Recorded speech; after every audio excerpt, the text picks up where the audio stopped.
What happens when reproductive medicine collides with the natural limits and frailty of aging? We live in a world today where assisted reproduction, in vitro fertilization or IVF, donated eggs of younger women allow some very old people to create children whom they intend to raise, some very old men and some very old women, and not necessarily with somebody else. I'm Gregory Pence. This is Great Stories in Bioethics, my personal YouTube channel, where I'm only speaking for myself.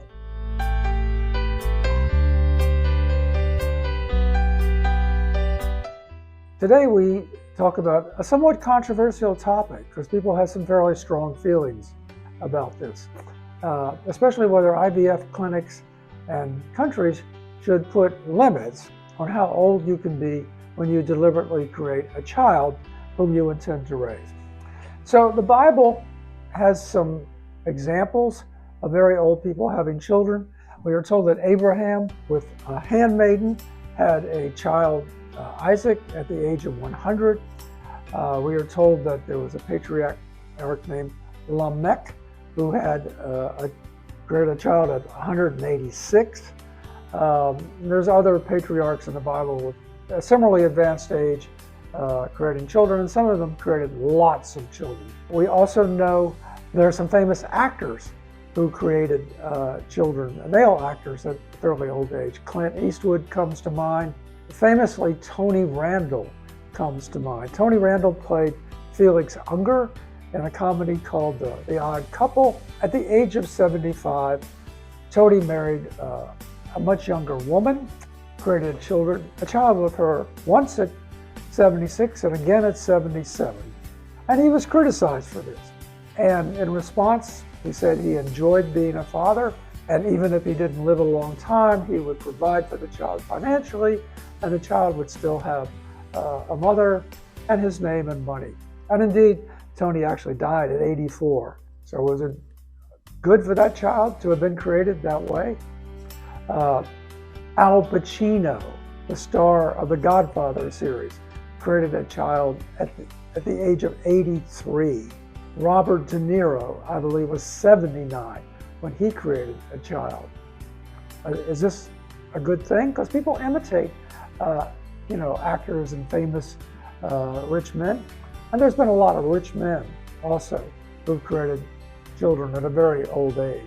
On the female side, there's been some famous cases. In bioethics for a good while, there was a Romanian literature professor named Adriana Ilescu, who was, quote, the world's oldest mother. She deliberately gestated a fetus at the age of 66 with donated eggs of a younger woman. I never heard anything about a man being involved. It must have been donated sperm too. The pregnancy was successful, and you can see pictures of her today. She looks like a very elderly grandmother with a young grandchild. As far as I know, they're both still alive. This is also obviously an international issue. In Spain, a woman lied about her age. Her name was Carmen Busada, and she actually had twins, gestated twins at the age of 66. Because for an IVF, they often implant more than one embryo just to up their chances of getting one. And so twins is not unexpected. In India, there were two cases where women allegedly gave birth at age 70.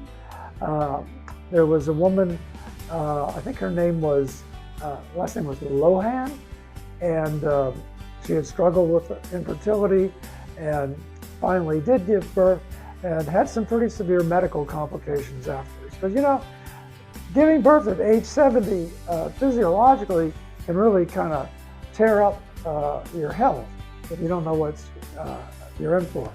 And there was another woman, what was her name? Omar Panwar, I think, and she actually had twins, I think, at the age of 70. Maybe it was the other way around. One of them wanted to make sure, one of them already had daughters and wanted to have a male heir, and did successfully create a son. Is this all a good thing? You can see arguments on both sides.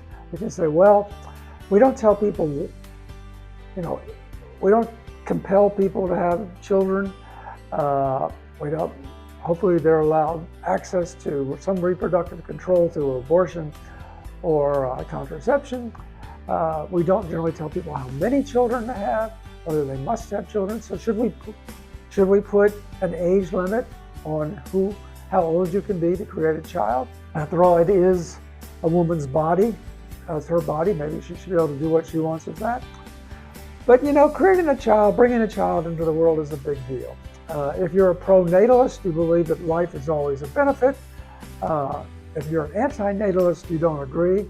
But certainly, if we can argue the child was very, very wanted, which not all children can believe. And if your father was rich or famous, you're probably going to be okay financially. And a lot of the children who were created do seem to be okay, even if the parents were very, very old. However, if we switch from a harm theory to one that emphasizes motives, in other words, if we switch from consequentialism to deontology, from someone like John Stuart Mill or Bentham to someone like Immanuel Kant, then we have to look more closely at motives. And in these cases, you really do wonder about the motives.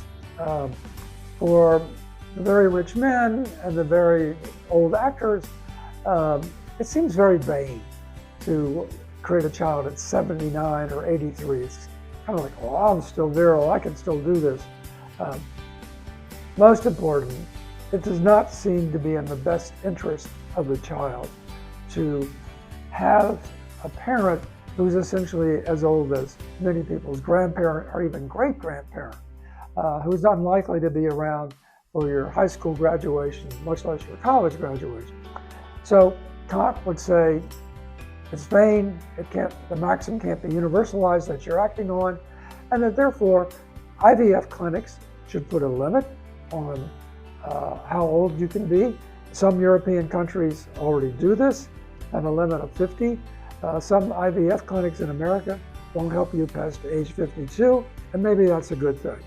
This is an international business. It's probable that if you have enough money, some doctor somewhere, if you pay him enough, will help you at age 80 create a child, but that probably can't be regulated. Anyway, it's a controversial topic. Men seem to get away with it more than women. Women seem to be more harshly criticized. Who knows how far this is going to go. I believe someone who's even older than Adriana Ilescu gestated a baby at age 67. So we can look forward to this record continually being broken. Well, that's it for today. I hope you enjoyed this rather different episode. If you did, give me a thumbs up. Maybe even subscribe. Thank you.